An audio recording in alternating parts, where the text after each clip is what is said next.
Diomaye Faye la man may simplement le premier ministre donc ñaar yooyu il faut ñu différencier ko donc c'est pas le premier ministre qui vous accueille aujourd'hui c'est le président de Pastef les Patriotes donte yàlla def na ñu dox ba ñaar yooyu am fu mu daje ci jën mais il faut que toujours ñu koy ràññee solo su rencontre bi du rek ñëw pour remercier leen wala féliciter leen souvent peut-être le terme de remerciement sax mën na bañ a approprié ndax ñun bu ñuy dugg ci politique dañoo woote patriotisme gëm suñu réew xeex ngir réew mi joxe suñu bopp ngir réew mi bañ koy door lu tuuti lañu woon ci lim daanaka ñu ne fii yépp autour de la table kenn fekkewul bañ koy door y compris ñii nga xam ne yàgg nañ ci parti bi lu tuuti woon la woon ci lim matuñu woon 10 personnes ñu sumb ko gëm ko tamit suñu yàlla may ñuy dox di wax ak sénégalais yi ay nit di ci gis seen bopp di ñëw di yokk ci mbir mi ba tey ñu am majorité ci Sénégal dañuy dellu sant yàlla waaye fàttali ni kenn ku nekk ku ñëw rejoindre projet bi rek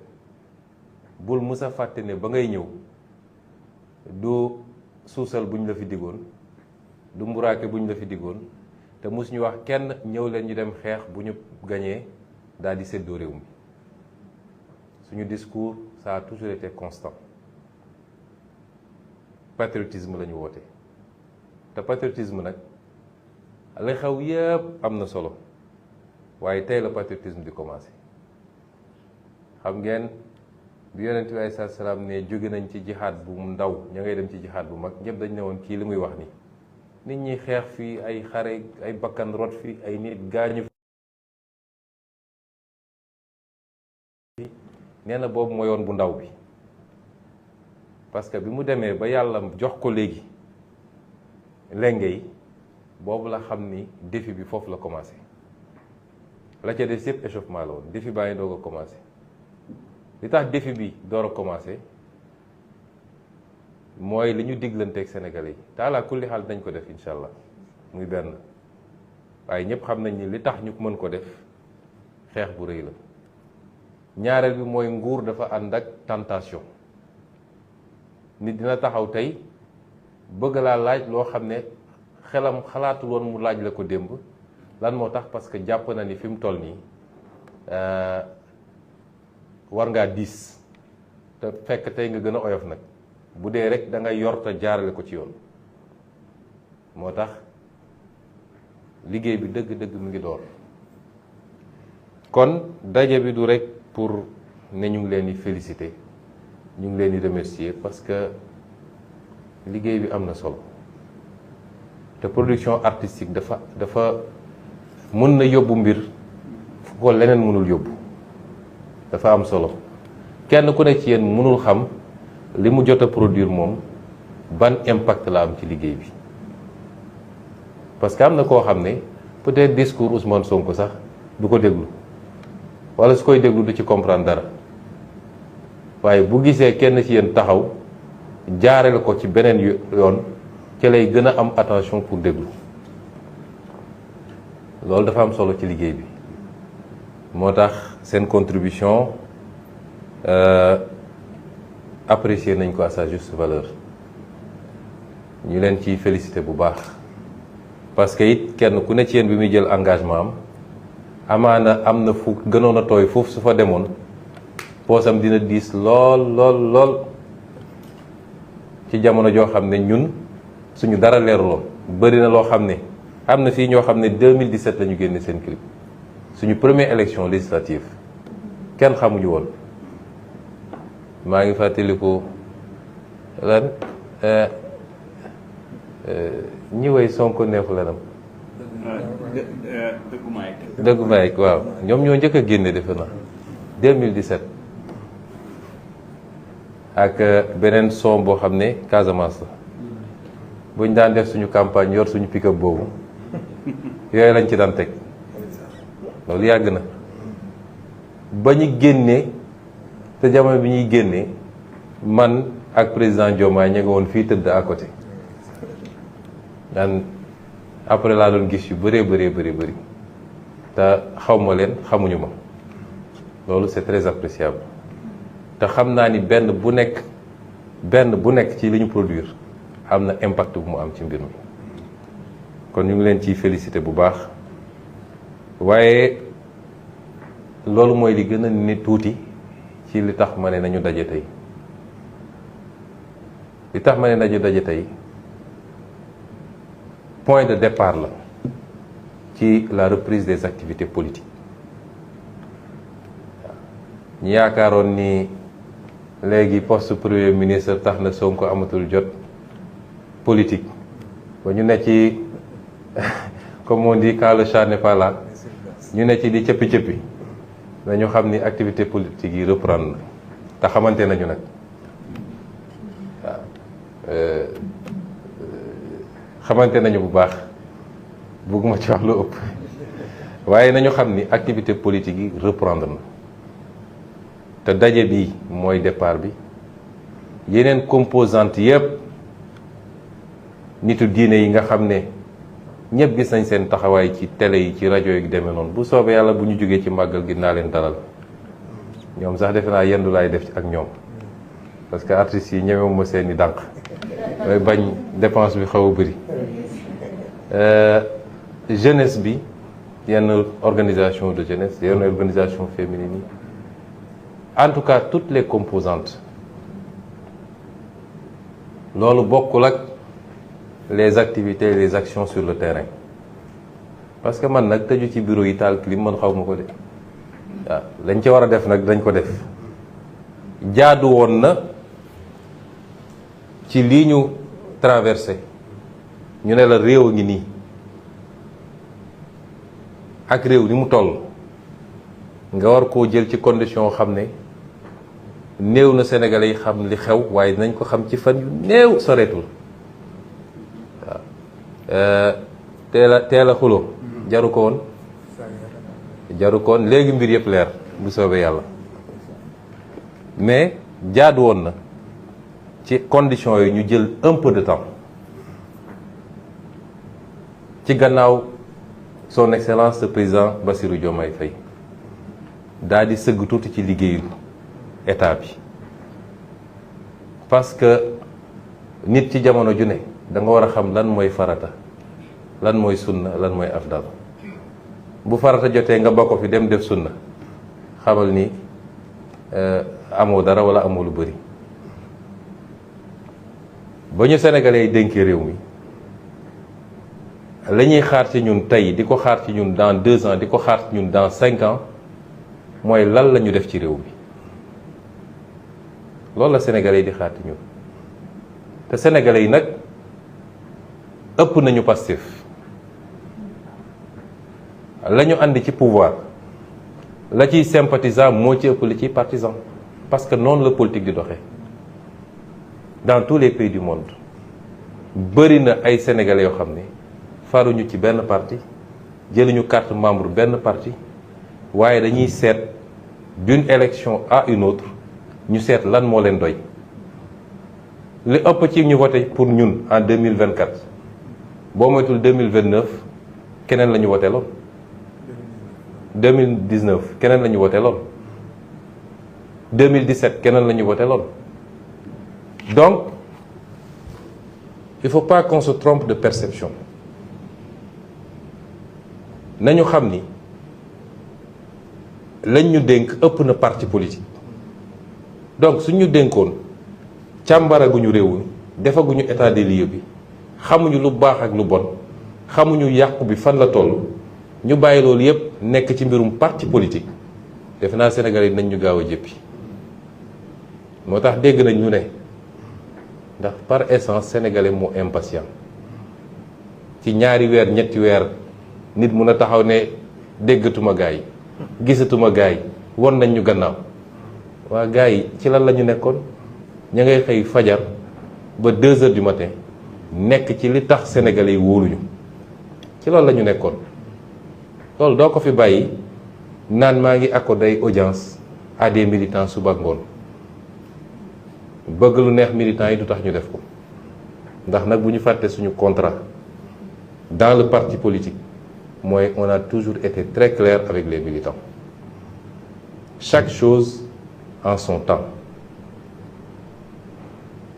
kon jaadu woon na ci weer yooyu weesu te jeexagul sax ñu sëgg ci loolu yàlla may nañu ñu liggéey ci lu ama am solo dégg naa ñenn ñi naan amuñu programme ils ont vendu un rêve aux Sénégalais dinañu gis ci fan yi ci ñetti temps nag ndax nun lu ñu mus a def dañ ko teg ci stratégie suñ leen puusalee benn te noonu la mus a doxee xanaa léeg-léeg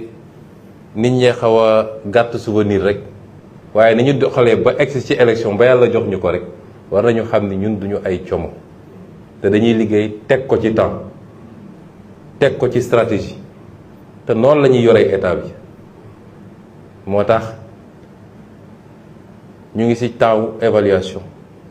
état des lieux te bu ñu sottee ba ne Sénégalais yi lii fi ne ragal naa am na ñoo xam dootuñu génn ci réew mi de dootuñu jox ci mbedd mi moo tax teel a wax ji jaru ko wala dañoo sentir ni mu ngay ñëw ñu gaawantu njëkkante télé yi takk seeni rajo waaye jaru ko dinañu wax Sénégalais yi fait chiffre date bu leer nañ loolu benn temps la am na yeneen ñaari temps yu ciy tegu loo xam ne je ne vais pas vendre la mèche waaye lépp ci semaine yi rek la ci semaine yi rek moo ko waxee nag xam naa ni am na ñu dul nelaw tey ndax xam nga man yàlla may na ma lu tuuti sama diggante gars yi du ma leen déglu du ma leen seetaan toppatoo ma lu ñuy def waaye defe naa suñu xëyee soo bëggoon jot dégg naa sax samay ñàngal la ñuy wax léegi ma ne ah gars yi kon tiit nañu ñàngal la soo ko ma leen dese kon lépp dañ koy teg ci yoon ak ci temps parce que nag dañu xam suñu responsabilité de dañu xam suñu responsabilité gis nga fii nii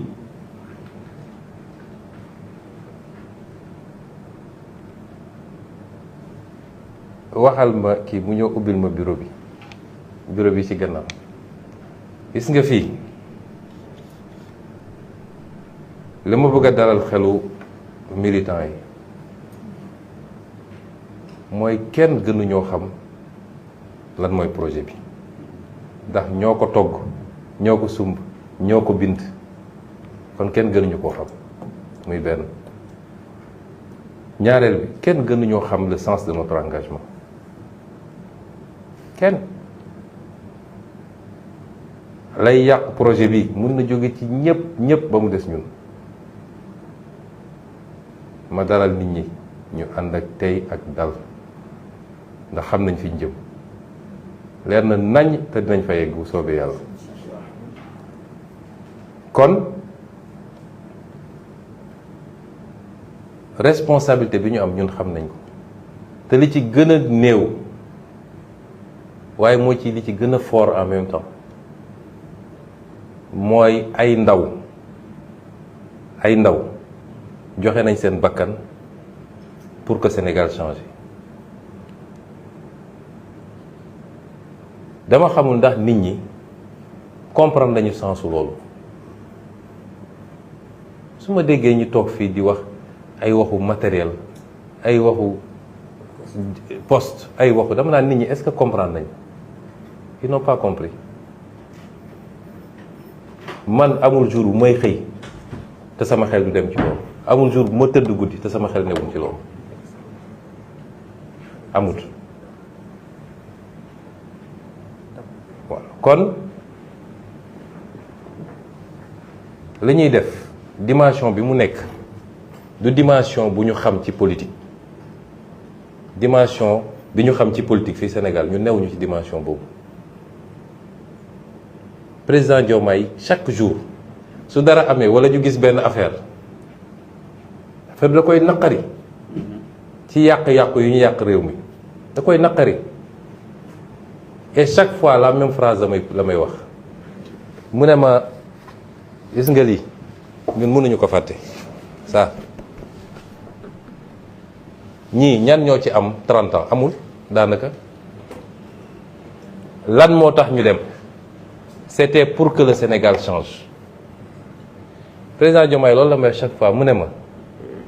est-ce que xam nga ni ay nit dee nañu nit ñi dañoo fàtte ni ay nit dee nañu pour réew mi changer dañu fàtte loolu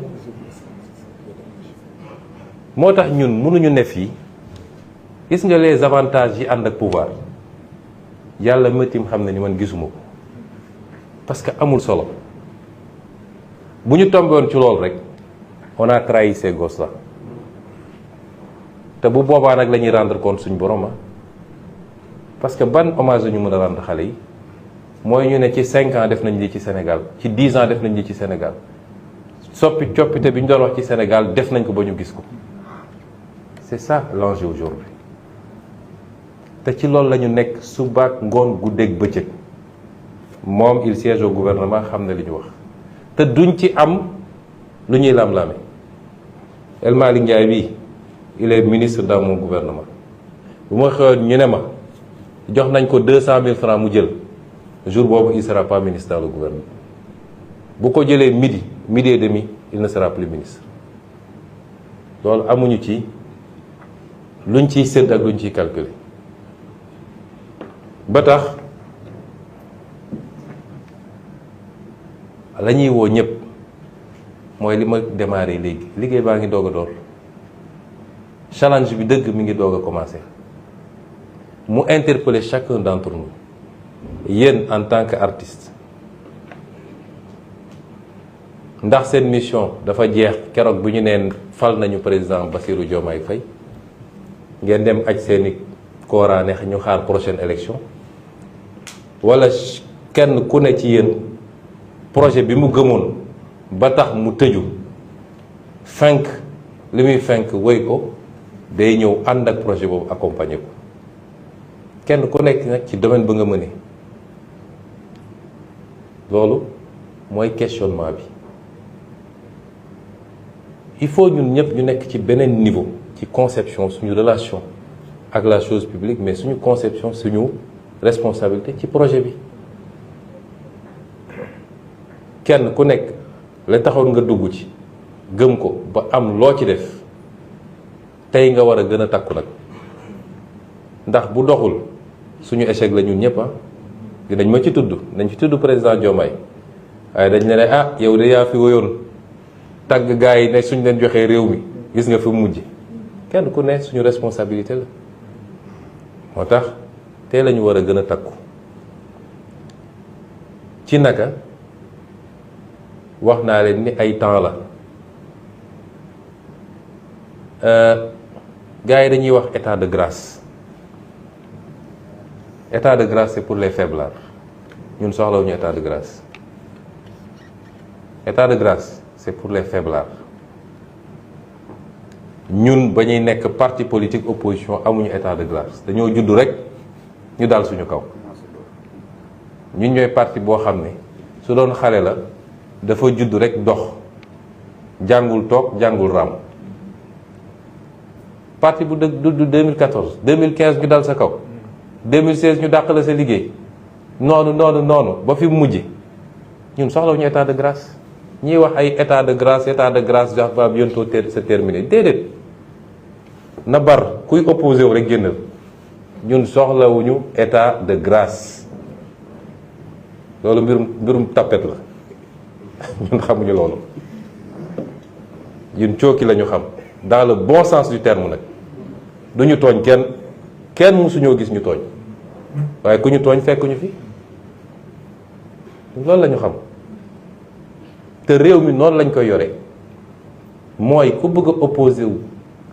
bu mënoon nga commencer sax balaa prestation de serment président Diomaye ndax ñoom seeni opposition yëngaluñu opposition saaga meeg egg yu dem ñun yooyu yëngaluñu waaw opposition boo xam suba ba ngoon jot sa yaakaar yëpp mooy kañ la problème di am diggante Diomaye ak Sonko ñooñu yëngaluñu ñun dañuy tëdd nelaw de ces deux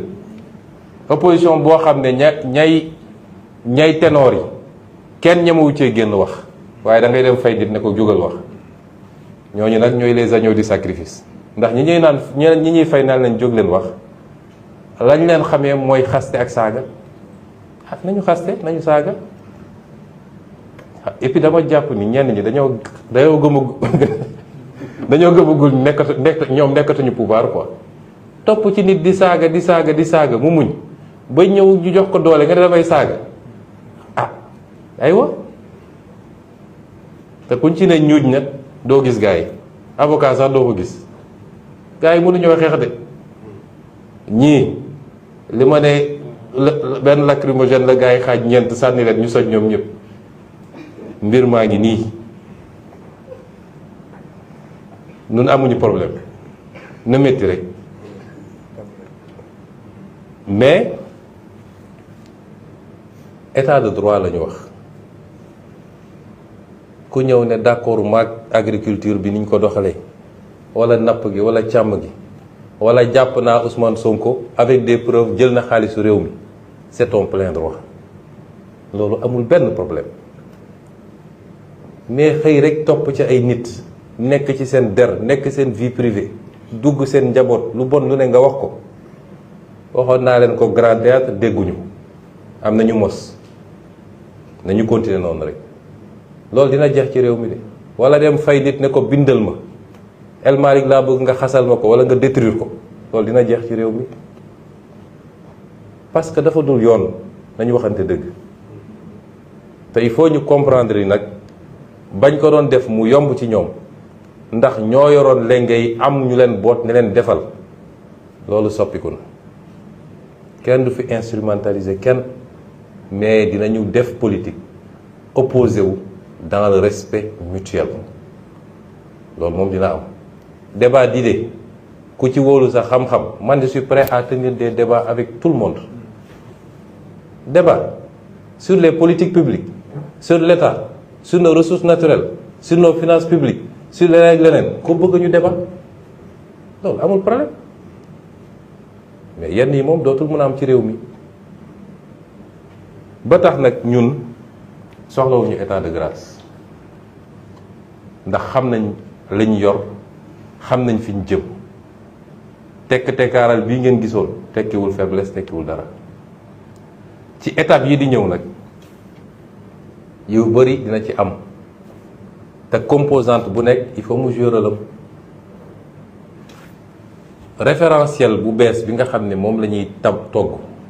muy le nouveau référentiel des politiques publiques ndax PSE ñun mosuñoo d'accord ak PSE yàgg koo critiquer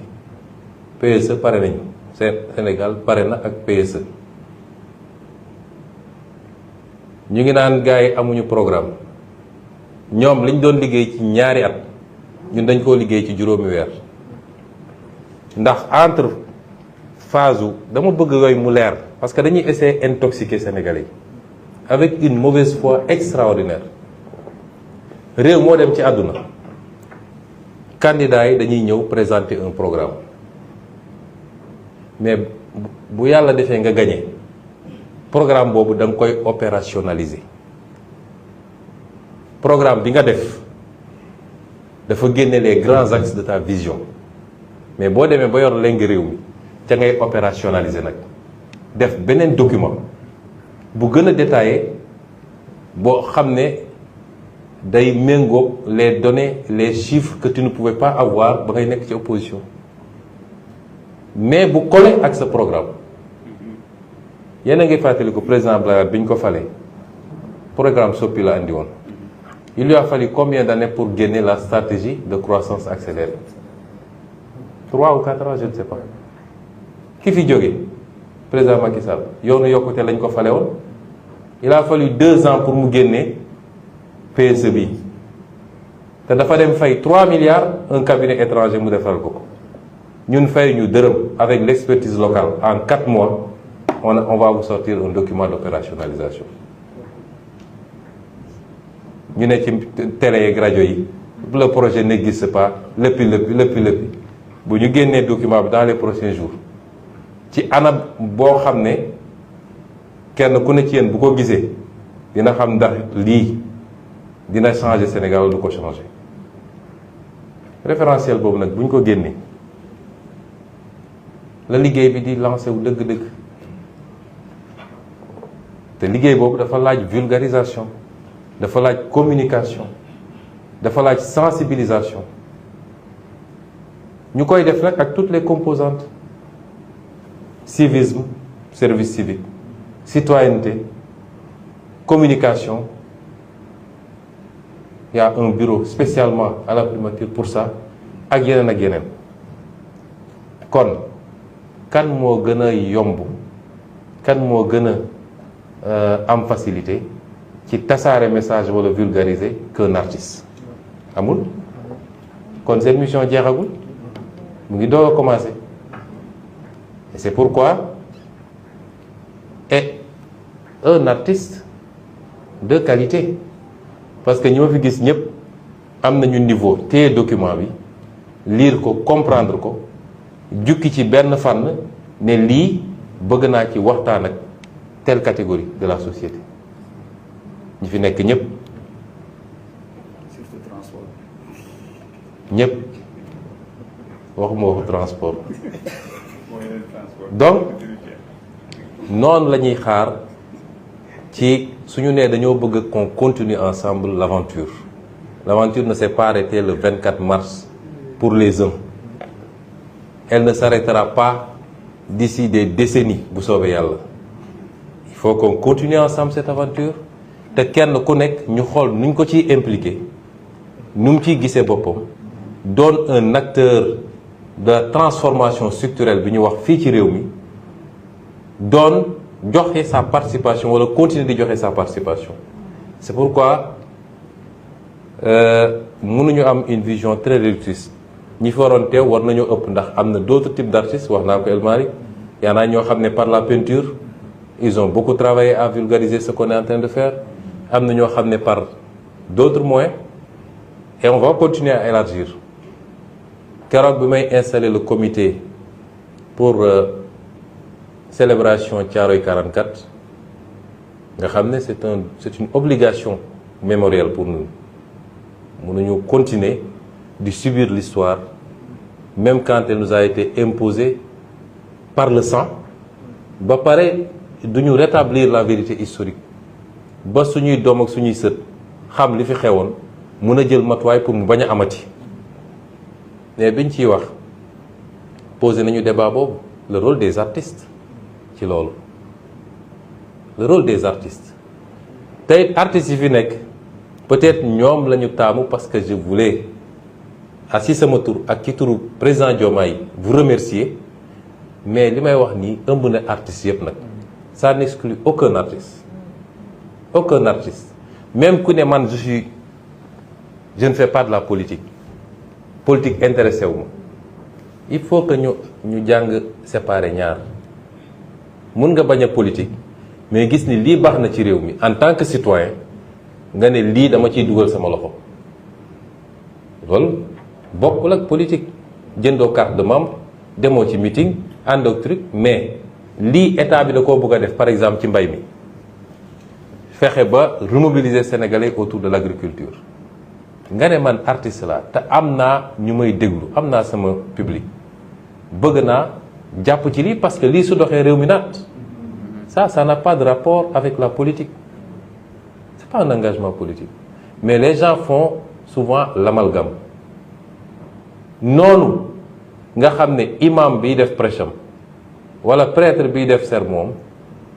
jàpp na ni lii baax na suñ ko defee mu ne tey dinaa xutba ci retour à l'agriculture wax ak ndaw ñi mais loolu est-ce pour autant que il est devenu un partisan de Pastef non parce que am na loo xam ne bu doxee ci programme bi Sénégalais yëpp la doxal duñ fi defar hôpital de dernière génération ñu ne waa Pastef rek a fiy faju ñëpp a ciy faju tali yi bu baaxee duñ ne waa Pastef ñoo ciy dugg ñoom kese leneen ak leneen s'il y a de l'emploi les gens les entreprises recrutent indépendamment de la coloration politique moo tax ñun ñëpp suñu préoccupation moo war a doon na réew mi dox kon yeneen phase yaa ngi ñëw débat yi ñuy posé yëpp am na ñu dem ba bëgg a jàllale ci bopp nit ñi sax que way on veut passer l'éponge, impunité et cetera non loolu yëpp amu mais lu nekk ak temps rek lu nekk ak temps bi ma recevoir fii les anciens détenus defe naa bi ñu génnee néew na lu ñu waxati ci mbir mi ndax am na lu ma leen wax ci biir néeg te du ma ko wax ci biti ndax stratégie du lu ñuy wasaare ci mbedd mi mais ay nit su ngeen àndee nga ànd ak nit démb ak barki démb wóolu ko mu doy la ci njiit di def ngay gis bu la nee toogal ànd ak dal toogal nga may ko su toogee nag suñu toogoon 1 an 2 ans gisuñu dara nit ñi mën nañ ne ah ñun de xamatuñu mais quelques semaines jarul yëngatu kon ci gàttal gudd na ba pare sax mais solos waxtaan bi entre autres lii la woon te nii ma ko defee génn noonu lañ koy continuer def am na yoo xam ne sax damay déplacé wu ci terrain bi ciblé des quartiers ou des villes dem waxtaan ak nit ñi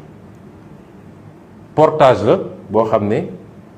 mënul ñàkk parce que dans notre conception xam ngeen Sénégal lu ko mës a gàllankoor fii ñi fi toog kan ci yéen moo mën a génneel ñaari axe PSE plan Sénégal émergent ñaari axe yow maîtriser nga yow mën a wax fii est-ce que am na même intellectuels yi ñu naan intellectuel lañu très peu connaissent ce document loolu nag mooy erreur gouvernance ku ñu fal nga tëju sa palais tëju say bureau taal say clim woo say expert ñu defar sa document nga ne yaa ngi koy doxal te ñi war a porter document bi xamuñu ko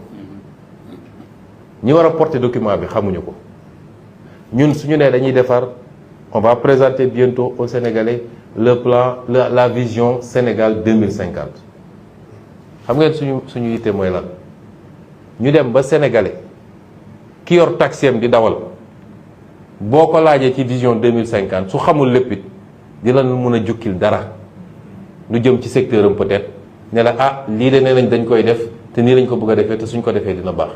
parce que kooku bu xamee loolu dina la mën a gunge ku xamul foo jëm mun la gunge donc le portage du projet la réalisation la réussite va dépendre ci niveau appropriation populaire bi document bu ñu ko génnee Sénégalais yëpp war nañu xam ñii fan lañu jëm fan la ñu bëgg a yóbbu dans 5 ans dans 10 ans dans 15 ans dans 20 ans loolu il faut que Sénégalais xam ko c'est extrêmement important ça conditionne la conduite du changement et la réussite dans la réalisation kon loolu du liggéey bu ndaw artistes yi am nañ ci cër bu ñu paree yëpp dañuy def ay atelier dem tëju quelques jours quelque part ñu ne tey artistes yi la ñu ñëw génne programme bi experts yi def exposé nit ñi poser seen question ngeen comprendre lii lan la bu ngeen koy restituer dina yomb noonu lañ koy defee ak beneen segment kon ñun xam nañ fi ñu jëm te dama koy wax toujours gannaaw yàlla gisuma lu ñu mën a tere réussir incha allah ndax réew boo amee yéene ci réew mi bëgg réew mi jub ak jubal loxo yi set vision bi leer programme bi dëgër kon delluwaat gërëm leen bu baax ne nag dama inversé affaire bi parce que bi may ñëw damay ubbi rek sànni ci débat bi ne leen kenn ku ne dama bëgg ngeen wax ma naka ngeen gisee affaire bi c'était pour tester un peu les sensibilités voir aussi le niveau de compréhension ak l'analyse que les gens se font de la situation fi ñu toll nii mais suñu commencé rek taxaw bi day métti teewul dinañu delloo kàddu gi déglu leen ci seeni préoccupation seen analyse aussi am na solo seen gis-gis ci mbir mi ak seeni suggestion seeni recommandation parce que yéen a ngi nekk en contact ak ay nit yoo xam ne man nekkuma ak ñoom en contact président Diomaye nekkul ak ñoom en contact te loolu dafa am solo aussi ci liggéey bi. Merci beaucoup kon ma bàyyi El Malick.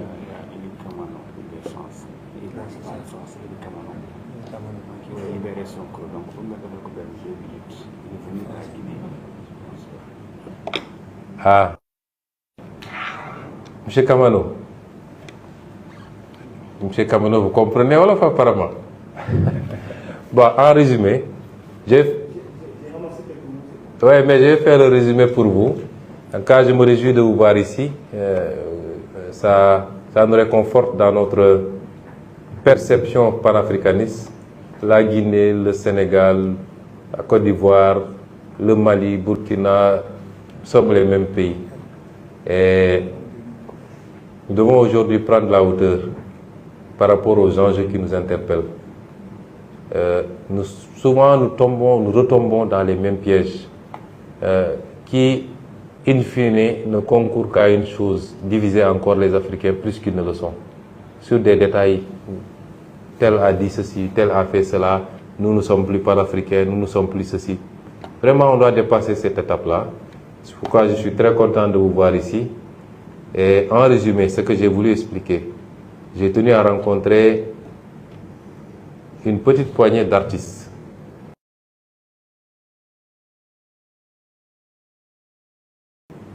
Sélectionnés par rapport à leur engagement à nos côtés, durant les moments où ça a été extrêmement difficile, extrêmement dur. Et ils ont été là. Et par leur production artistique, ils ont donné quand même une certaine portée au message. Nous savons tous qu'il n'y a pas meilleur moyen de véhiculer un message que l'art, dans toutes ses formes. Donc c'est pourquoi cette réunion marque en réalité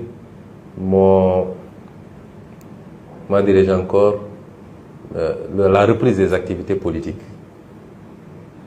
L'erreur qu'il ne faut pas faire pour l'acteur politique, c'est qu'une fois élu, on se coupe de tout.